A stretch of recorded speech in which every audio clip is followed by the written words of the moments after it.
Ante todo, a nombre del Instituto Peruano de Políticas Públicas, les doy la bienvenida a la sesión número 16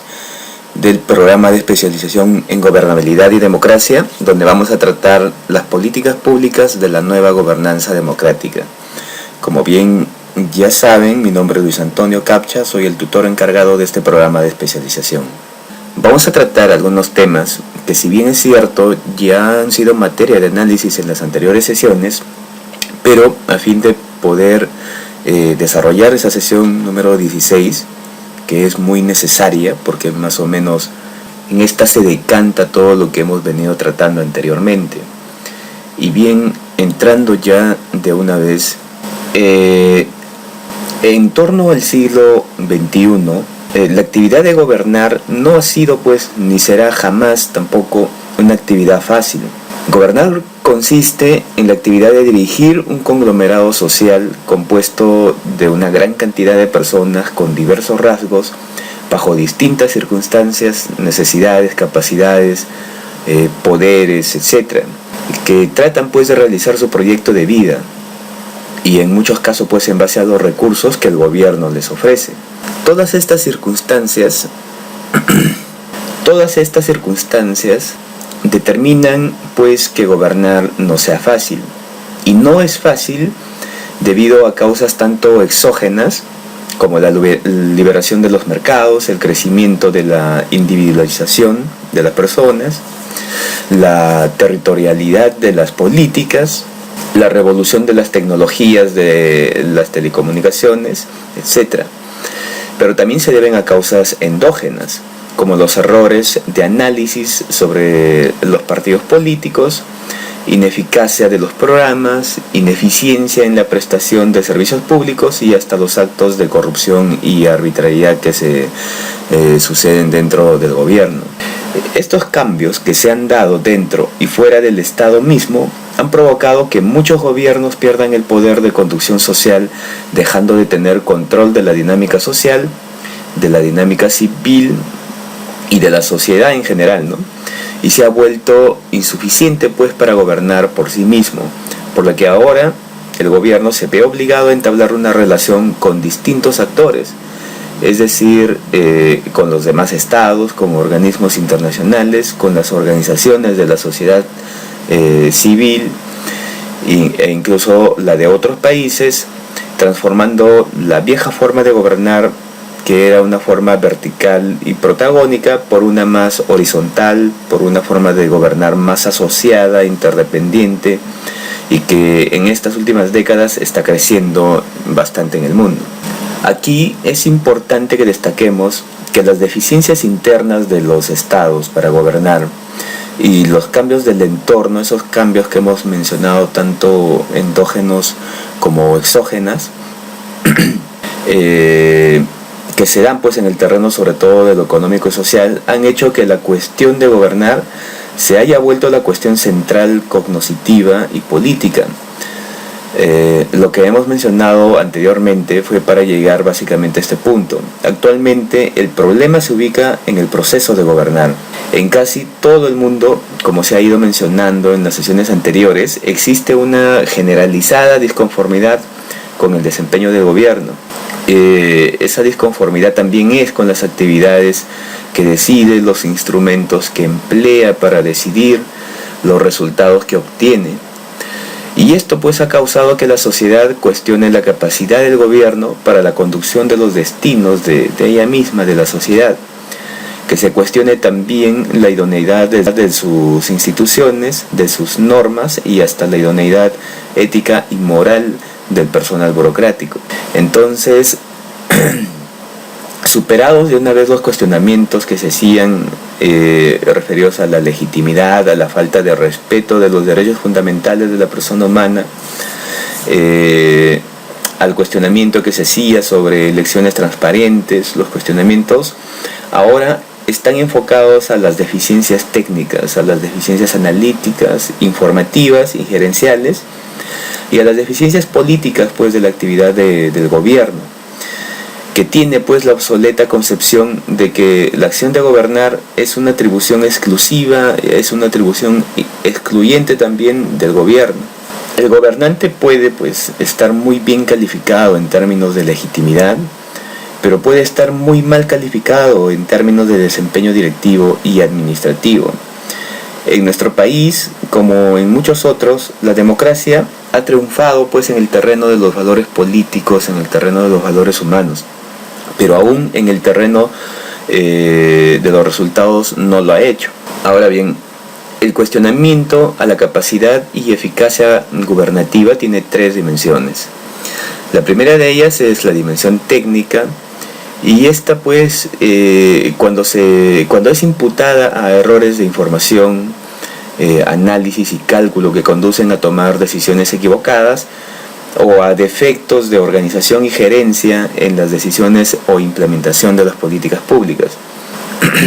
Política, en este caso pues son imputadas cuando los errores resultan de las interrelaciones erróneas con partidos políticos opositores y con la ciudadanía, que se resisten pues a incorporar las propuestas, los reclamos fundados por ciertos sectores económicos, actores de conocimiento experto, actores sociales.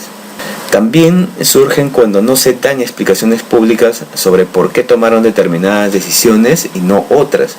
y por qué son implementadas siempre burocráticamente sin involucrar a los stakeholders o sin asociarse e integrar a las asociaciones civiles, corresponsabilizándonos. En este modo unilateral de gobernar,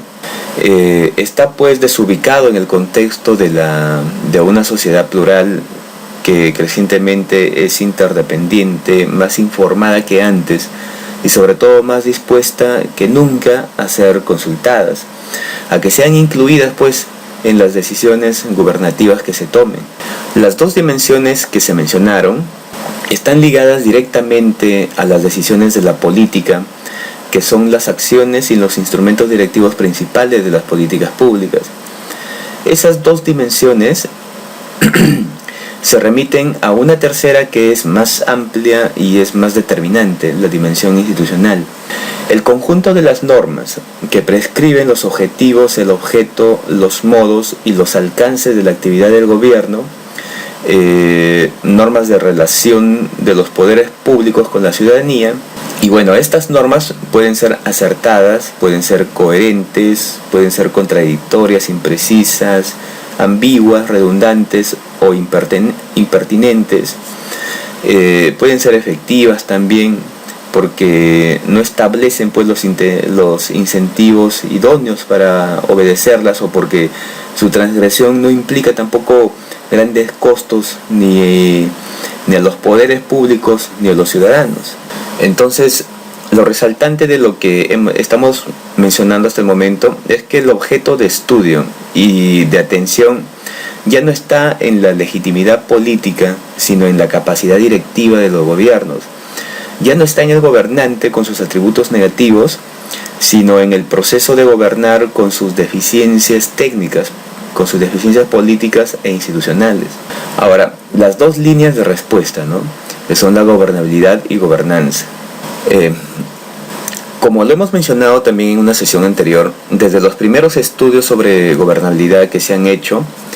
se ha mencionado pues que el factor de crisis se ubica en el gobierno, y más precisamente se ubica en el patrón de gobierno, es decir, en el modo de gobernar de los estados de las sociedades industriales avanzadas, cuyas características son las siguientes: la planificación vinculante de la economía, el lineamiento político de los actores económicos centrales, es decir, capital y trabajo, el gasto público sostenido para dar atención a las necesidades básicas de la sociedad. Estos puntos son muy importantes, ya que hasta ahora se sigue pensando que la crisis está en el Estado, que la crisis está en el sistema económico, que está en el régimen político.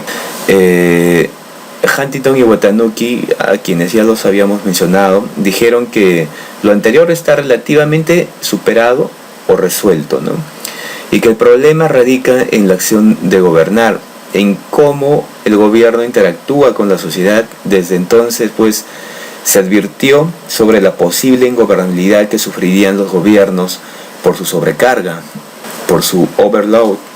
por el desequilibrio fiscal entre ingresos y gastos públicos, por el desequilibrio también entre las demandas y la capacidad de recaudación fiscal de los gobiernos en un contexto pues en el que las demandas por bienes y servicios de los ciudadanos son cada vez mayores, que implica que los recursos públicos deban crecer al ritmo de las demandas para que éstas puedan también ser atendidas. Como esta situación no se da, entonces implica que se eleve pues el gravamen fiscal, pero con la consecuencia de provocarse una escalada cada vez mayor de problemas políticos y sociales. Entonces, por primera vez se mencionó que la forma de gobierno, atendiendo a la planificación vinculante de la economía, alineamiento político de los actores económicos centrales, capital y trabajo, y el gasto público sostenido para dar atención a las necesidades básicas de la sociedad, podrían poner en duda pues la validez de la democracia social o la democracia de los estados sociales.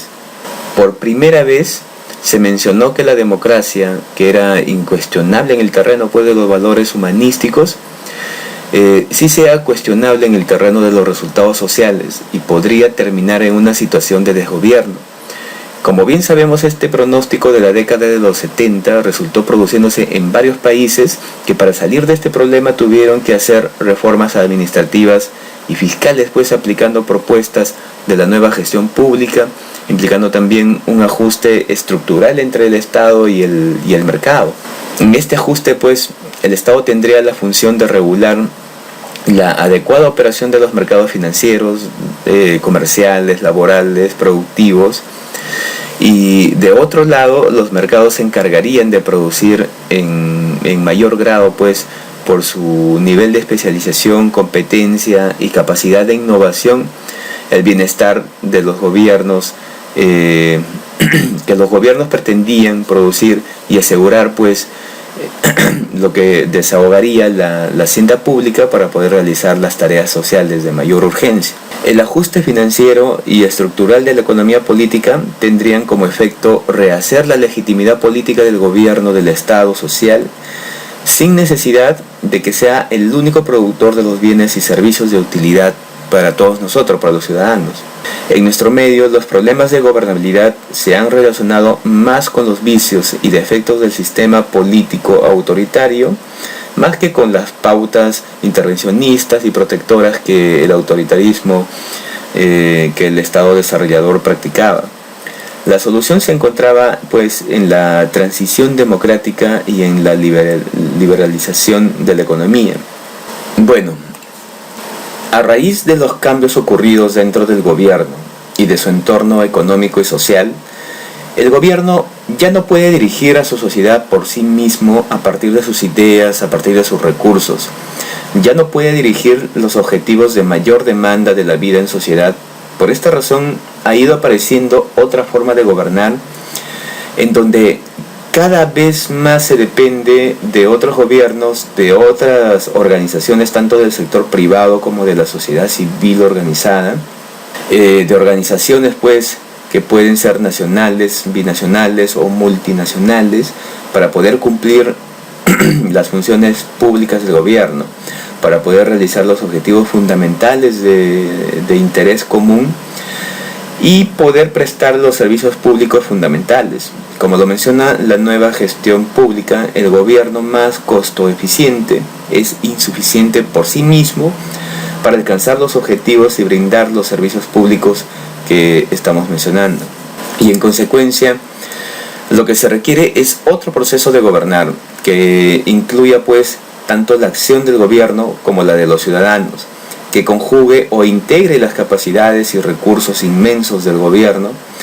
con las capacidades y recursos de las organizaciones económicas, de la sociedad civil y de los centros de información y conocimiento. Y esta estructura asociada, esta estructura relacional o compartida del proceso de gobernar, produce más legitimidad política, más aceptación social,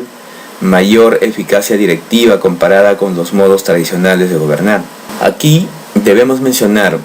que muchos estudios de política pública están más del lado de la tecnocracia,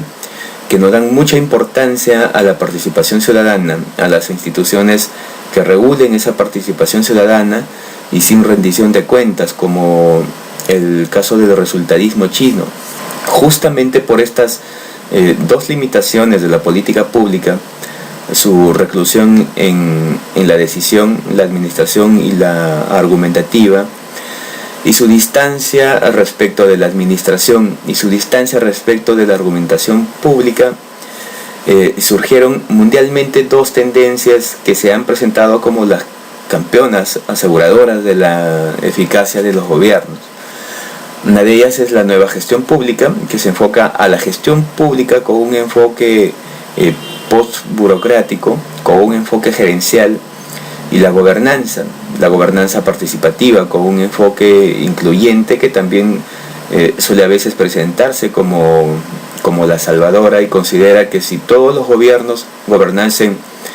digamos, en modo de gobernanza, sería un gran vuelco, ¿no? Sería algo muy importante. Ahora, en cuanto al grado de participación ciudadana, ante todo, tenemos que tener conciencia de que la participación ciudadana tiene varios grados y que no todos los ciudadanos pueden estar simultáneamente pues en todos los grados de participación. Una cosa es que a nivel institucional una universidad, por ejemplo, se pronuncie sobre temas de biodiversidad, y otra que lo haga un humilde pescador, sin ánimo de menospreciar, claro está. Otra forma de decirlo fue que, en palabras que escuché en una conferencia, en participación ciudadana están los que quieren pero no pueden, y los que pueden pero no quieren. Hay muchísimos que quieren pero no tienen conocimiento, no tienen evaluación, tiempo y paciencia para poder participar. Y hay muchísimos que pueden pero no encuentran los incentivos para participar, o su idea de lo público no está muy bien formada, que digamos. Sin embargo, bajo la lógica de la gobernanza que estamos mencionando, el Estado no pierde su rol directivo. Él es el encargado, el responsable de propiciar la participación ciudadana, no esperando más de lo que la sociedad pueda darle, ni tampoco haciendo nada para desincentivar el aporte de la sociedad. Ahora pues habrán algunas cuestiones en las que, por el nivel de especialidad, se requerirá la actuación y decisión solo del Estado en temas de seguridad nacional, por ejemplo. Bajo el criterio de mejorar la participación social, se han creado en varios países los consejos de participación social, o como en nuestro medio se conocen, los consejos de coordinación, tanto regional como local. Sin embargo, estas son organizaciones muy heterogéneas, que es curioso de que esta situación se dé en varios países. Entre estas organizaciones no hay concepción clara sobre la participación social por parte de los funcionarios responsables, sino que se crearon bajo el criterio de crear mejores condiciones de gobernabilidad que de gobernanza. Además, en nuestro país muchos funcionarios han mostrado en numerosos cantidad de consejos, de estos consejos de coordinación, que están participando pues en los distintos niveles, tanto regionales como locales, pero la experiencia ha demostrado que la sola existencia de estos consejos de coordinación no significa que sea una instancia para resolver problemas de calidad. De otro lado, se ha advertido el problema de quienes integran estos consejos, de qué capacidades poseen, qué información es con la que cuentan, etc., y que no están pues conectados a un trabajo estratégico de largo plazo como lo demanda una gestión consistente. Y en este sentido, uno de los cuestionamientos que se ha hecho a los objetivos diseñados por los gobiernos democráticos es que no son creíbles, porque la experiencia ha demostrado que efectivamente entran otros gobiernos con otros objetivos y otra visión política.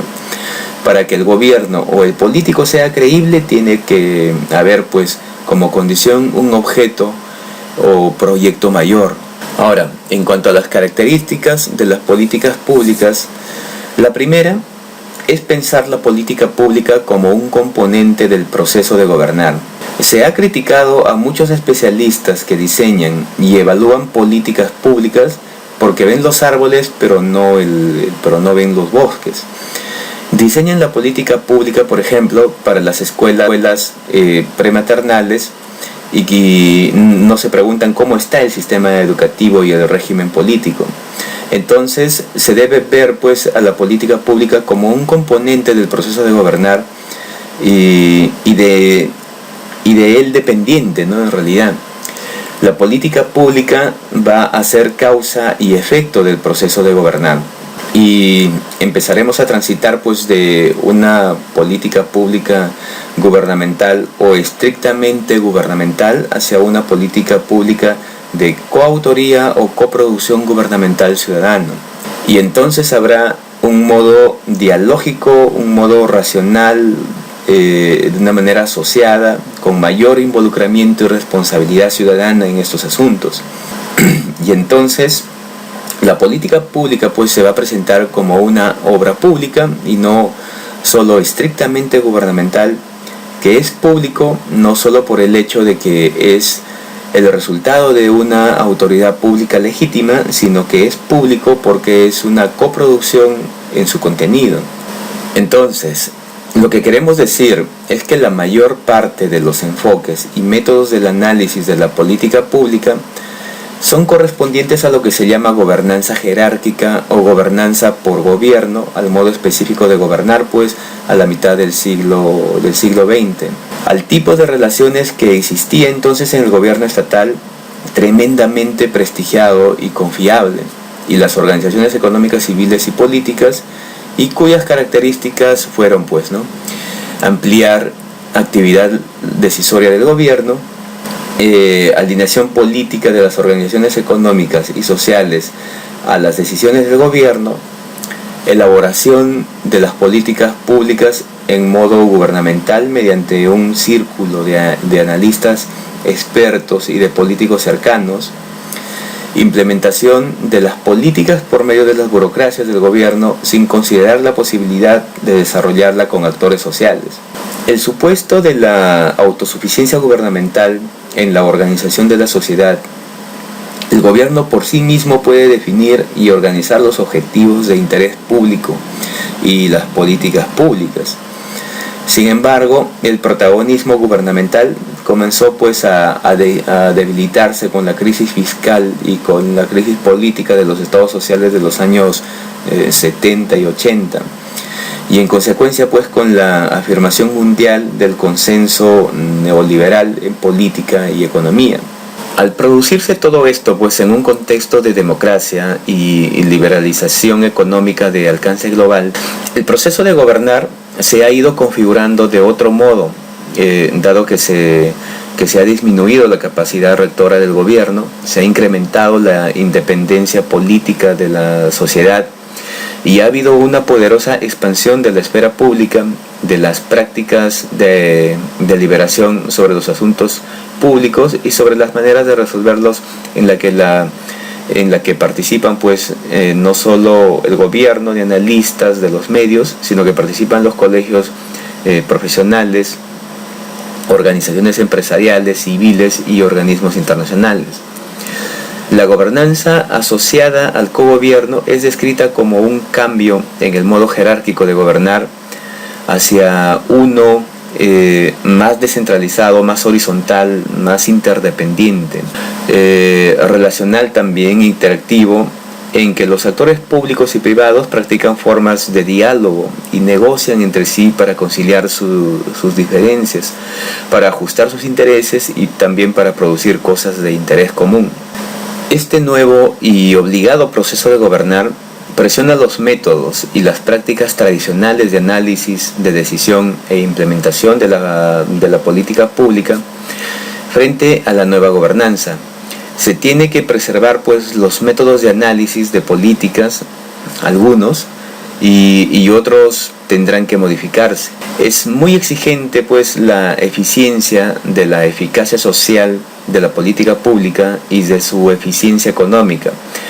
El costo-eficiencia es distintivo del análisis de la política pública, y en ese sentido, en el análisis y diseño de las políticas públicas seguirá siendo irrenunciable pues la búsqueda de información objetiva y actualizada. La producción, la incorporación de teoremas, de modelos y tecnologías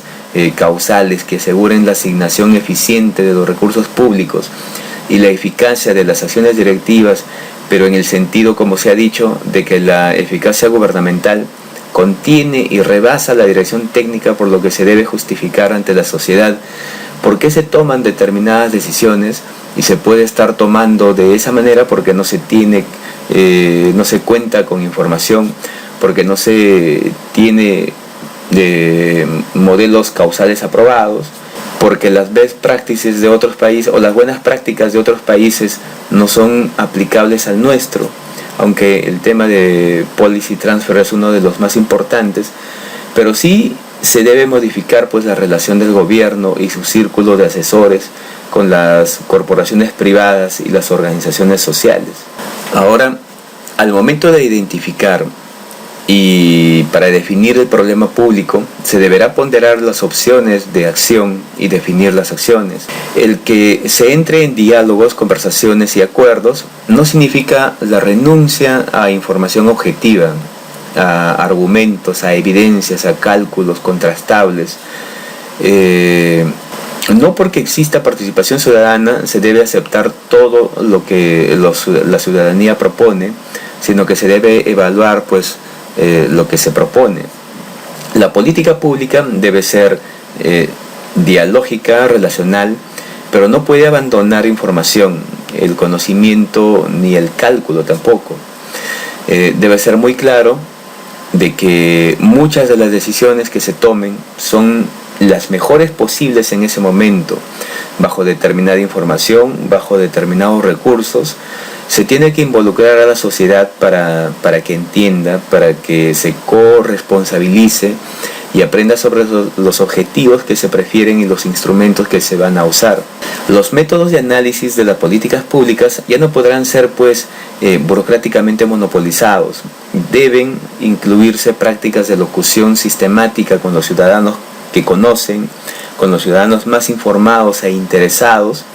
de modo que la política pública sea una coautoría, como lo hemos venido mencionando. Pero repito y perdonen si soy redundante, pero